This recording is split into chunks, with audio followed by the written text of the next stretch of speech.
Okay, isang paglilinaw. Sa Biblia, meron binabanggit na the Antichrist at meron binabanggit na mga Antichrist or Antichrists. Yun.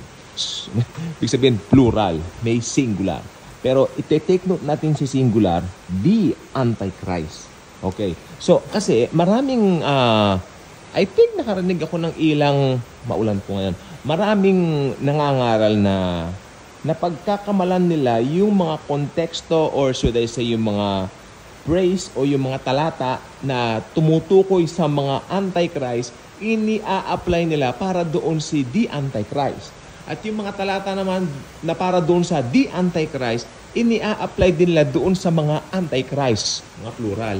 So nagkakalituhan. Okay, let me give you this. Okay? Paliwanag ko po sa inyo para walang lito. Okay?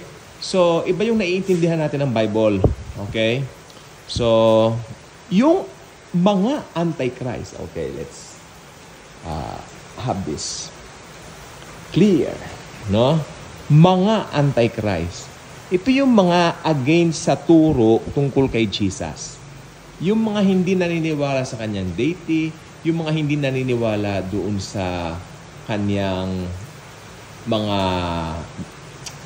katangian, no? Yung mga naniniwala lang sa kanya bilang teacher, okay? Yung mga ayaw tanggapin ang kanyang aral, yung mga talagang galit sa kanya, yan, mga Antichrist yan. I think I can include here, the atheists are Antichrist also. Mga Antichrist, pero they belong to the group na tinatawag nating plural o marami. Okay. Yung mga against sa katuruan ni Jesus, like salvation by grace alone, tapos kukontrahin mo, tapos gagawa ka ng ibang doktrina mo, mga Antichrist. Actually, in reality, in actuality.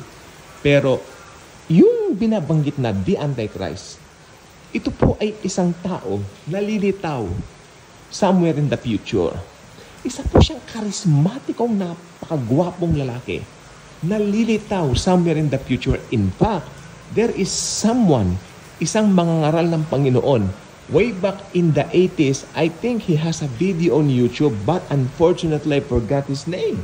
I think some months ago, I watched his video, and talagang nakakamangha yung mga panaginip niya tungkol dito sa the Antichrist with the definite article THE or D, ang Antikristo. Pag binanggit mo ang Antikristo, it means siya yung Antichrist. Okay? So it's something like, we don't have to elaborate anymore dahil napakasimple lang naman po. Merong isang darating na maglilid sa world in the future, yan, the Antichrist. Pero meron din naman po sa kabilang banda, no? Meron din pong mga tao na ayaw sa aral ni Kristo, kaaway ng krus ni Kristo, mga Antichrist. So it's so easy if you're going to just to analyze it in a very simple manner, in a very simple way. Ang Antikristo po, ito po ang kaaway ni Jesus. Ito yung nag-o-oppose kay Jesus. Actually, mapa doon sa individual na the Antichrist at mapa doon sa marami ng mga plural, ino-oppose nila si Jesus. Pero kakaiba kasi ang katangian nitong the Antichrist sapagkat ito po yung tipo ng tao na mapapasunod niya ang buong mundo doon sa naisin niya, doon sa gustuhin niya. No? Kaya ang Antikristong ito ay napakamapanganib. Kapag ka naabutan mo kung sino yung Antikristo, it only means one thing. You are left behind. Kaya habang hindi pa huli ang lahat, you need to accept Jesus as your personal Lord and Savior. Believe in His finished work alone. At hindi mo mamimit ang Antichrist. Ngayong panahon natin, church age, maraming mga Antichrist. Okay? Pero yung the Antichrist with a definite article, wala pa po siya. Sapagkat ito po ay sa future po lilitaw. At ang pinakamaganda po rin hindi na po natin siya aabutan sapagkat bago siya lumitaw, tayo po mga mananampalataya ay na-rapture na ng Panginoon Jesus.